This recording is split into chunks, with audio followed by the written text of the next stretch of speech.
제목 함께 보겠습니다. 주머니 이런 주제를 갖고 말씀드리겠습니다. 제가 신학교 4학년 때에 처음으로 부모님과 함께 있던 교회를 떠나서 다른 교회를 나가게 됐습니다. 지금부터 29년 전 1989년도입니다.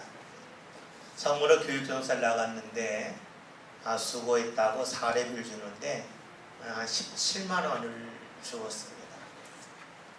그러면 헌금을 하고 또 교사들하고 좀 이렇게 간식도 사 먹고 그러면 한 달에 한 11, 2만 원 정도 좀 남았습니다. 그 전년도에는 교회에서 신학생이라고 월 6만 원씩 줬었는데 돈이 많이 올랐잖아요. 좀 여유로웠습니다.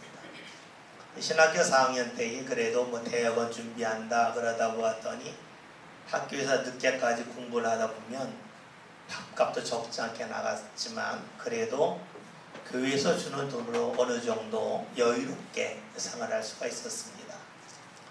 그런데 아버님 생일이 지금 다가올 때에 뭔가 좀 선물하고 싶었어요. 제가 나름대로 주머니는 돈을 모았더니 약 한 3만 원 정도 됐습니다. 적은 돈이 아니었어요. 왜냐면 그 당시에 조금 허름한 분식집에 가면 라면 한 그릇에 300원, 400원 할 테니까 3만 원이면 적지 않은 돈입니다. 3만 원을 따가지고 친한 친구와 함께 역 백화점 한번 가자. 제가 다녔던 학교에서 소궁동에 있는 롯데백화점까지가 한 25분, 30분이면 걸어갔어요. 3만 원을 따가지고 백화점에 가서 뭘 살까 좀 당당하게 들어갔습니다. 자기는 큰 돈이니까 넥타이 살까, 셔츠를 살까 좀 뿌듯한 마음에 들어갔습니다. 들어간 지 10분도 안 돼서 제가 나왔어요. 왜냐면 가서 딱 보았는데 넥타이가 4, 5만 원 하는 거예요. 셔츠도 4, 5만 원이 다 넘는 겁니다. 저는 큰 돈을 가지고 간다고 갔는데 제 주머니에 있는 돈을 가지고는 살 게 없어요. 살 게 없으니까 점원들한테 물어볼 게 없어요. 살 게 많아야 디자인을, 색상을 물어볼 수가 있을 터인데 제 주머니에 있는 돈을 가지고는 살 것이 하나도 없더라고요. 그래서 그냥 아무 말도 못했어요. 가격표를 딱 보는 순간에 여기 내가 오지 말할 때 왔구나. 거기 쭉 다니다가 그냥 나왔습니다. 그로부터 10년 이상 동안 백화점 얼씬도 하지 않았어요. 제 주머니에 있는 돈을 가지고 할 수 있는 게 없더라고요. 참 묘하더라고요. 내 주머니에 얼마가 있느냐에 따라서 볼 수 있는 범위가 달라지더라고요. 백화점에 가서 본다고 돈 내는 거 아닌데 차마 볼 게 없어요. 그리고 물어볼 것도 없어요. 그러나 봤더니 제 발걸음이 자연스럽게 백화점 밖으로 나오더라고요. 그렇죠? 내 주머니에 뭐가 있느냐에 따라서 내가 보는 것이 달라지고 생각하는 것도 달라지고 내 발걸음도 달라지고 맙니다. 아마 이런 경험은 저만의 경험은 아닐 것입니다. 사람들은 살아가면서 내 주머니에 뭐가 있느냐에 따라서 얼마큼 있느냐에 따라서 보는 것이 달라져요. 생각하는 것도 달라지고 내 발걸음을 옮기는 장소마저도 달라집니다. 그런데 우리 주머니라고 할 때의 주머니는 눈에 보이는 돈지가 같은 주머니만 있는 것은 아닙니다. 우리의 마음과 생각에도 주머니가 있어요. 그래서 내 마음과 생각에 있는 주머니에 쌓여 있는 것, 그것에 따라서 보는 것도 달라지고 생각하는 것도 달라지고 내 발걸음을 옮기는 것도 달라집니다. 어렸을 때에는 마음과 생각의 주머니에 온통 먹을 것을 가득 채워줘요. 먹을 거 주면 좋아하고 먹을 거 주는 사람 따라갑니다. 그런데 좀 크면 온통 머릿속에 장난치고 까불고 노는 것 가득 채워져요. 어디 가면 놀 거 없나? 장난칠 거 없나? 그것만 바라봅니다. 또 중고등학생이 되면은요, 머리와 생각 속에 그리고 마음 속에 늘 친구가 있어요. 그러니까 친구들이 인정해주면 좋은 거예요. 그러니까 무슨 일을 할 때 이것이 옳은 일이냐 그른 일이냐는 별로 관심이 없어요. 일하면 친구들이나 좋아할까? 나 인정해줄까? 여기에 관심이 많아서 친구들이 좋아한다면 그냥 강남까지도 따라가고 맙니다. 또 청년 때가 되면 온통 마음과 생각에 이성, 또 취업, 이것이 가득해서 지금 마음에 드는 이성이 있으면 따라가려고 그러고, 또 어느 직장에 가면 내가 좀 괜찮겠다 하면 그 직장에 매달리고 생각과 마음의 주머니에 채워지는 것이 각각 다릅니다. 여러분 그렇죠? 내 주머니에 있는 돈이 얼마가 있느냐 하는 것에 따라 생각이 달라지기도 하지만 내 마음과 생각의 주머니에 뭐가 있냐에 따라서 보는 것, 생각하는 것, 발걸음 옮기는 것이 다 달라집니다. 결혼해서 자녀가 있는 분들은 마음과 생각의 주머니에 자녀가 있어요. 물건을 사러 가도 우리 애가 좋아할까 생각을 하죠. 또 연세가 더 많아지면 건강에 대한 생각, 그리고 내 자녀와 자손들에게 뭐 더 많이 줄 거 없을까 하는 그 생각으로 가득 채워져 있어요. 왜요? 마음과 생각의 주머니에 그것이기 때문에 그래요. 사람은 내 주머니에 쌓아놓은 것, 있는 것 그 범위에서 보고 생각하고 발걸음을 옮겨갑니다. 오늘 여러분들은 여러분의 인생에서 여러분의 마음과 생각의 주머니에 무엇을 담기를 원하고 계십니까? 여러분의 인생의 주머니에 무언가 쌓고자 한다면 무엇을 쌓고자 하십니까? 오늘 우리는 말씀을 보면서 인생의 주머니에 무언가 쌓고 산 사람들, 그들이 어떠한 말과 어떠한 생각 속에 살고 있는지를 말씀을 통하여 분명히 볼 수가 있어요. 말씀을 한번 보겠습니다. 1절에 있는 말씀을 함께 읽습니다. 그 후에 모세와 아론이 바로에게 가서 이르되 이스라엘 하나님 여호와께서 이렇게 말씀하시기를 내 백성을 보내라. 그러면 그들이 광야에서 내 앞에 절기를 지킬 것이니라 하셨나이다. 아멘. 말씀을 보면 모세와 아론이 바로에게 갑니다. 바로는 애굽의 왕을 일컫는 말입니다. 지금으로 말하면 이집트가 되겠죠. 그 당시 애굽 이집트는 세계에서 가장 강력한 힘을 가진 나라였습니다. 그 나라의 왕인 바로에게 모세와 아론이 찾아가서 말하기를 내가 믿는 하나님 여호와 하나님께서 내 백성들을 광야로 가서 내 절기를 지키라 말씀하셨다고 전합니다. 이 말을 듣는 바로는 별로 마음이 내키지 않는 겁니다. 왜냐하면 먼저 말의 내용이 마음에 안 들어요. 당시 이스라엘은 애굽에서 종살이 노예였습니다. 당연히 이스라엘의 주인은 바로입니다. 그런데 말씀을 보처럼 지금 하나님이라고 하는 그분이 전해준다고 하는 말이 내 백성이라는 겁니다. 내 건데 내게 아니라는 겁니다. 여러분 이 말을 들을 때 바로가 마음이 무척 상하지 않았겠습니까? 내 노예고 내 마음대로 움직일 수 있는 이스라엘 사람들을 향하여 하나님이 모세를 통해 주신 말씀이 내 백성이라는 겁니다. 이 말은 바로의 마음을 크게 상하게 하는 겁니다. 그러나 바로는 그 말을 듣고 크게 진노하지 않습니다. 어쩌면 비록 지금 모세의 모습은 초라하다 할지라도 40년 전에 함께 그 궁에서 거했던 그 일을 추억해서 그럴지 몰라도 바로가 모세를 대할 때에 점잖게 그리고 예의 바르게 대합니다. 그러면서 이렇게 말을 하지요. 2절 말씀을 함께 봅니다. 같이 봅니다. 바로가 이르되 여호와가 누구이기에 내가 그의 목소리를 듣고 이스라엘을 보내겠느냐? 나는 여호와를 알지 못하니 이스라엘을 보내지 아니하리라. 아멘. 지금 바로의 말이 뭡니까?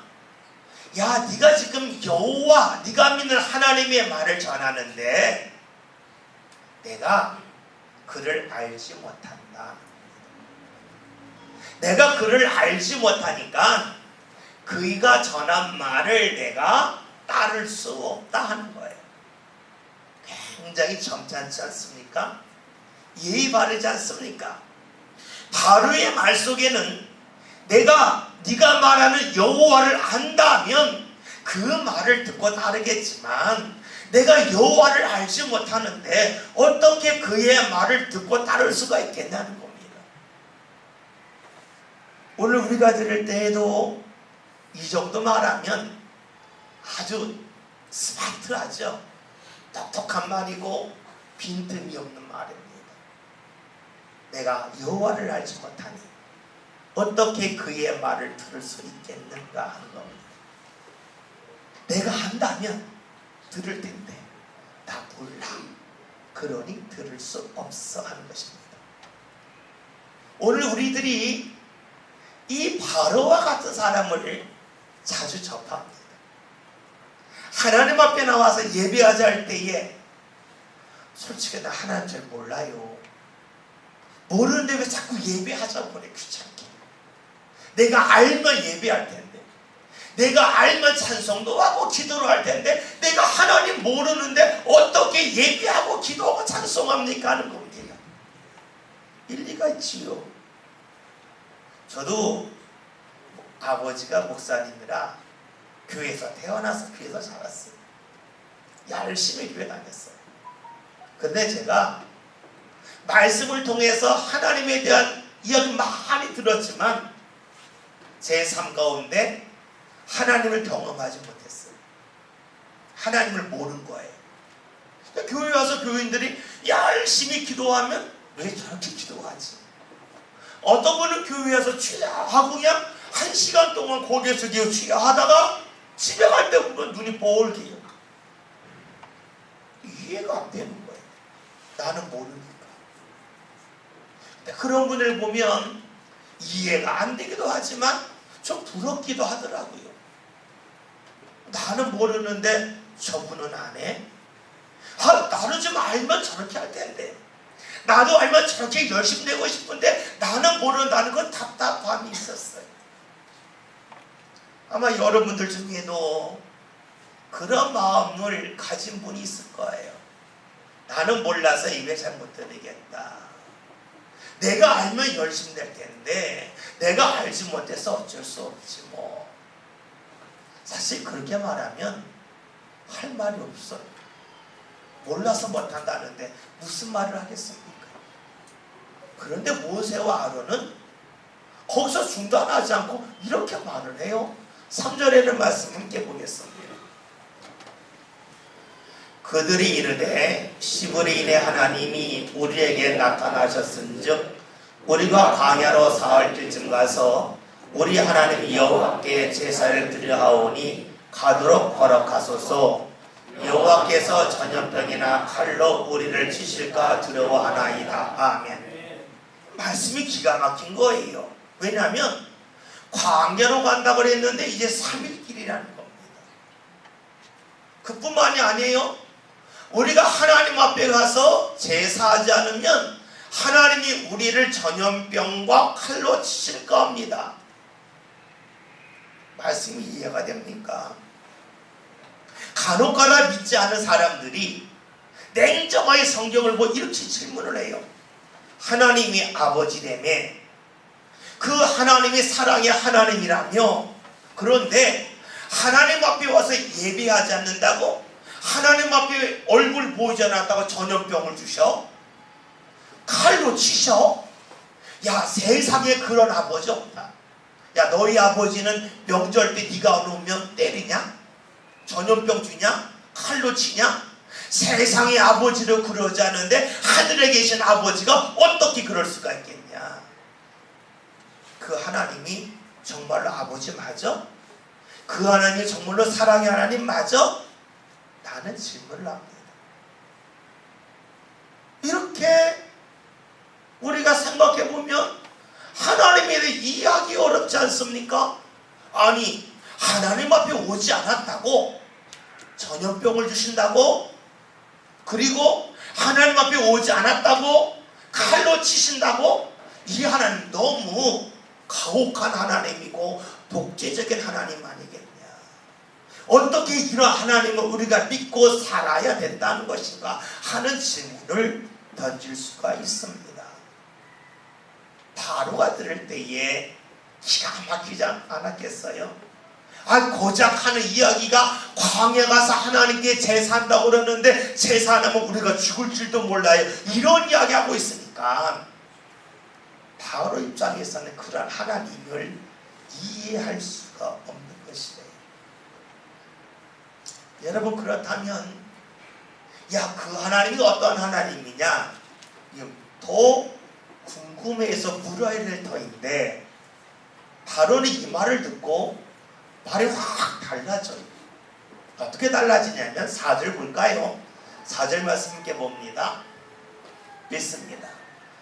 애굽 왕이 그들에게 이르되 모세와 아론아, 너희가 어찌하여 백성의 노역을 쉬게 하려느냐? 가서 너희의 노역이나 하라. 이상하지 않습니까? 조금까지는 내가 여호와를 몰라서 예비하는 것, 제사하는 거 싫다 그랬는데 이제 갑자기 그의 말의 내용이 달라져요. 가서 일이나 하라는 겁니다. 바르고 얼른 계산한 거죠. 3일길을 간다. 가는데 3일, 오는데 3일, 제사하는데 하루. 그러면 7일 걸릴 텐데 7일 동안 먹을 것, 마실 것, 입을 것 준비하려면 3, 4일 걸릴 거다. 그러면 최소한 10일 동안 일하지 못한다. 이게 딱 계산이 되는 거 아니겠어요? 바로가 생각할 때에 가까운 데도 아니고 광야까지 가서 제사원에 10일을 너 이거 허비, 이거 말도 안 돼. 가서 일이나 해라 하는 겁니다. 이제 바로의 속마음이 하나하나 올라오는 겁니다. 겉보장이 하나하나 벗겨지는 거 처음에는 몰라서, 내가 하나님을 몰라서 예배하는 거 싫다라고 말했는데 이제 속마음이 드러납니다. 하나님을 몰라서가 아니다. 10일 동안 일 안 하면 그 돈 못 벌지 않냐. 니네가 일하는 것은 다 내 건데 니네가 10일 동안 일하지 않으면 그 돈 다 날아간다는 겁니다. 그러니까 바로의 입장에서는 무엇이냐면 예배하는 것, 하나님을 몰라서 반대하는 것이 아니라 그거 하면 내가 손해보는데, 그거 하면 내 돈 날아가는데 그건 견딜 수 없다는 겁니다. 그러니까 이제 본심을 말하죠. 왜 일하는 거 쉬려고 하느냐. 그러면서 또 이렇게 말을 합니다.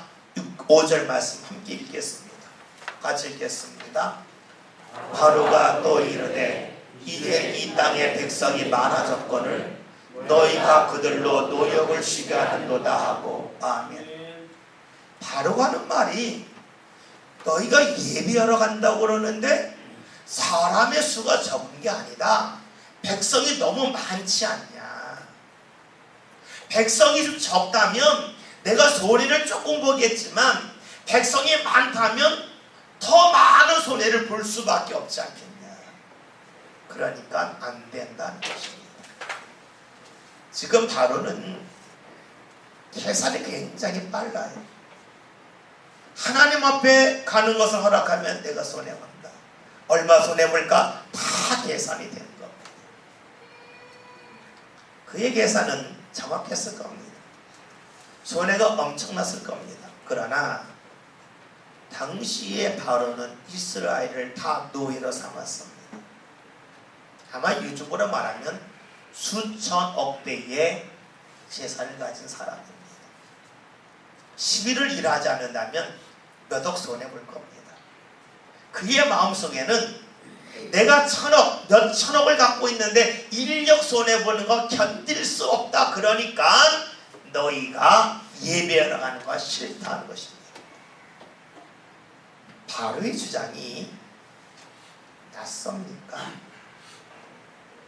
많은 이들이 하나님 앞에 나올 때에 하나님을 몰라서, 내가 성경을 몰라서, 하나님의 계획을 몰라서 하나님 앞에 나오는 것을 주저주저 한다라고 말하지만 그 속마음에는 바로처럼 내가 교회 나가면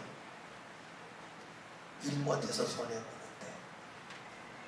헌신하면 물질에 손해보는데, 그런 마음이 있지 않습니까?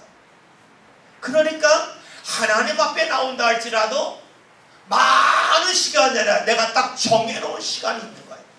이 시간, 나 주일날 나가면 돼. 난 이 정도만 헌신하면 돼. 딱 정해놓고 나서 그 범위에서 하나님을 만나라 그래요. 그 범위를 넘어서면 바로가 말하는 것처럼 백성이 많은데 내 생각보다 더 많은 손해보는데 그를 내가 어떻게 허락하겠냐? 허락할 수 없다라고 말하고 있습니다. 여러분, 바로가 지금 자신의 마음속에 무엇을 담고 있는지가 보이십니까? 그의 마음속에 담고 있는 것은 돈입니다.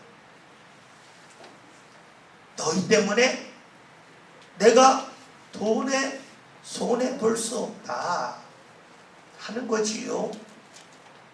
그의 마음의 주머니에 뭐가 채워져 있습니까? 돈, 머니가 채워져 있어요. 그의 인생의 주머니에는 오직 머니, 돈만 가득 채워져 있어요. 그걸로 판단하는 겁니다. 감히 모세와 아론이 와서 하나님을 뒷먹이면서 내 돈에, 내 물질에 피해를 주려고 해? 도저히 참을 수 없는 거예요. 다른 것은 건드려도 괜찮은데 자신이 가장 중요하게 여기는 돈을 건드리는 것 견딜 수 없어요. 그니 어떡합니까? 나의 가장 큰 중심부를 흔든 사람을 내버려 둘 수 없다는 거죠. 그대로 갚아주겠다는 거예요. 바로의 고백을 볼까요? 6절, 7절 함께 봅니다. 읽습니다. 바로가 그날에 백성의 감독들과 기록원들에게 명령하여 이르되 너희는 백성에게 다시는 벽돌에 쓸 집을 전과 같이 주지 말고 그들로 가서 스스로 집을 짓게 하라. 아멘. 벽돌을 만들 때에 그 벽돌에 집을 넣어야 벽돌이 튼튼하잖아요. 예전에 벽돌을 만들 때 집을 제공해 줬는데 이제 제공해 줄 수 없다는 거예요. 너희가 일을 적게 해서 내가 돈 버는 것 그것을 가로막았다면 그대로 갚아주겠다는 거예요. 다른 것을 용납할 수 있겠는데 내 인생에 쌓아놓았던 가장 중요한 것, 그 돈을 흔드는 너희를 도저히 내가 받아줄 수 없다. 그대로 안 갚고 막겠다는 것이 바로의 생각 아닙니까? 집을 주지 않겠다 그래요. 더 일하라는 거죠. 그러면 더욱더 가혹하게 말합니다. 말씀 8절 함께 봅니다. 읽습니다. 또 그들이 전에 만든 벽돌 수요대로 그들에게 만들게 하고 감하지 말라. 그들이 게으름으로 소리질러 이르기를 우리가 가서 우리 하나님께 제사를 드리자 하나니. 아멘. 집을 주지 않으면서 것처럼 똑같이 벽돌에 양을 채우라는 겁니다. 바로가 얼마나 진노했는지를 알 수가 있겠죠. 그의 삶 가운데 돈이 제일 중요했는데 그 돈을 건드린다면 더 많은 돈을 내가 벌어서 감히 나에 대하여 돈에 대해서만큼은 말하지 못하게 하겠다는 것이에요. 그럼 바로가 자신의 진심을 이렇게 표현을 해요. 9절 함께 봅니다. 읽습니다. 그 사람들의 노력을 무겁게 함으로 수고롭게 하여 그들로 거짓말을 듣지 않게 하라. 아멘. 바로가 하는 말은 하나님 앞에 예배한다고 하는 것 거짓말이라는 것. 하나님을 믿는다는 것 거짓말이라는 것. 왜요? 그의 인생에서 거짓말하는 진실은 오직 하나 돈이었습니다. 돈이 진실이었기 때문에 돈을 버는 것을 가로막는 것은 거짓입니다. 그가 하나님을 알아서 거짓이라고 말하지 않습니다. 내가 옳다우려는 그 돈, 머니, 그 머니를 가로막는 것은 바로 거짓이라고 그는 주장합니다. 바로의 인생에서 진실은 돈입니다. 그의 인생의 주머니에서 가장 중요한 것은 머니입니다. 왜 그럴까요? 돈은 확실하기 때문에 그렇습니다. 돈이 있으면 갈 수 있는 곳이 많습니다. 돈이 넉넉하면 내가 볼 수 있고 생각하는 것도 많아집니다. 제가 백화점에 갔었을 때에 제 주머니에 10만원, 20만원 있었다면 제가 저만을 물어봤을 거예요. 다른 색깔 없어요? 다른 디자인 없어요? 물어봤을 거예요. 돈이 있고 없고에 따라서 볼 수 있는 것, 생각할 수 있는 것, 갈 수 있는 것이 달라집니다. 가장 확실한 것이 돈입니다. 돈 때문에 사람들이 모이기도 합니다. 사람들이 따르기도 합니다. 애굽이라고 하는 큰 나라를 통치했던 바로 입장에서는 통치자 돈이 많아야 신하들을 마음대로 움직일 수 있었을 것입니다. 그러니 그에게는 돈이 진실입니다. 돈을 버는 것을 가로막는 것은 모두가 거짓입니다. 그의 마음에, 그의 인생의 주머니에는 오직 머니만 있었습니다. 여러분, 이런 바로의 모습 속에서 우리는 안타까운 일 찾아볼 수 있습니다. 수천억 가진 사람이 인력 때문에 벌벌 떨고 화를 내는 것이 이해가 되십니까? 잘 이해가 안 되죠. 그는 불안하고 초조합니다. 누구를 보든지 간에 견지하려고 합니다. 왜요? 그의 인생의 주머니에 오직 돈만을 채웠기 때문입니다. 그는 돈을 가지고 할 수 있는 일을 생각합니다. 그는 돈을 가지고 이루고자 하는 그 계획 속에 살아가고 있습니다. 다시 말하면 자신의 능력 속에 살려고 합니다. 여러분, 우리가 이쯤에서 예수님을 생각해 봅시다. 예수님의 인생의 주머니에 무엇이 있었습니까? 머니가 있었습니까? 머니가 없었습니다. 예수님의 인생의 주머니에는 오직 하나님 주님만 계셨습니다. 예수님의 인생의 주머니에 머니는 없고 주님이 계셨는데 그 주님을 담고 사신 예수님의 삶은 불안하지 않습니다. 초조하지 않습니다. 왜 그렇습니까? 자신의 인생의 주머니에 담고 있는 것을 보기 때문입니다. 여러분, 내 인생에 주님을 담고 있는 사람은 담고 사는 사람은 내 마음에 쌓아놓은 걸 봅니다. 즉 주님이 보게 하시는 것을 봅니다. 주의 계획을 봅니다. 내 인생의 주머니에 돈이 있는 사람, 돈만 있는 사람은 돈으로 할 수 있는 일만 봅니다. 그러나 인생의 주머니에 주님이 있는 사람은 주님이 하실 일을 봅니다. 주님의 계획을 봅니다. 주의 인도하심을 봅니다. 여러분, 어떤 사람이 행복한 사람일까요? 돈으로 얻을 수 있는 건 많습니다. 그러나 돈으로 얻을 수 없는 것 또한 무척이나 많습니다. 돈이 있다고 해서 내 마음이 온유해집니까? 내 마음이 평안해집니까? 내 인생이 죽음을 피해갈 수 있습니까? 내 인생이 천국에 갈 수 있겠습니까? 도저히 이룰 수 없습니다.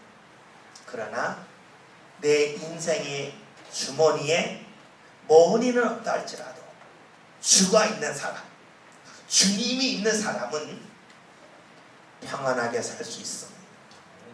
온유하게 살 수 있습니다. 그리고 천국을 바라보며 하나님의 계획을 소망하며 살아갈 수가 있습니다. 여러분, 바로의 인생의 주머니에는 오직 머니, 돈만 있었습니다. 엄청나게 많습니다. 그러나 그의 모습은 철저하게 다른 사람을 볼 때에 경쟁자라 보고 조급하게 살고 평안함이 없고 누군가 자신을 건드릴 때에 포용하지 못하고 계속해서 그를 공격하는 아주 잔인한 모습으로 살아가고 있습니다. 오늘 우리들 삶 가운데 우리 인생의 주머니에 과연 무엇을 채우기를 원하고 계십니까? 원입니까? 아니면 주님이십니까? 저는 우리 믿음의 성도들이 내 인생을 살아가면서 내 인생에 주님을 담고 살아감을 통하여서 주님이 계획하신 것을, 주님이 인도하심을 보며 살아갔으면 좋겠습니다. 내 인생에 주를 담지 아니하고 머니 돈을 담고 사는 사람은 내 능력 속에서밖에 생각하지 못합니다. 내 능력 속에서밖에 생각하지 못합니다. 여러분 인생의 주머니에 주를 담고 삽시다.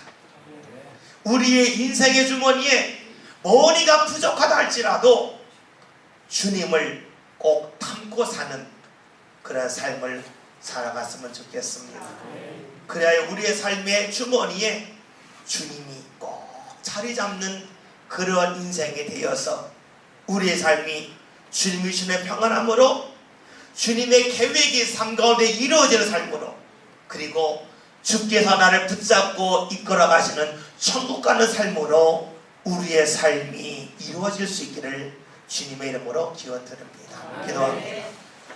오늘 저희들 인생의 주머니에 그 무엇보다도 주님을 담고 살기를 원합니다. 우리의 인생의 주머니에 머니를 채우는 일도 필요하겠지만 그 일보다는 철저하게 주를 담고 또 주님과 관계를 쌓아나가는 성도를 되게 하여 주시어 주님이 보게 하시는 것, 주님께서 인도하시는 자리 마음껏 다가설 수 있는 믿음의 주인공들 되게 하여 주옵소서. 예수님의 이름으로 기도하였습니다. 아멘.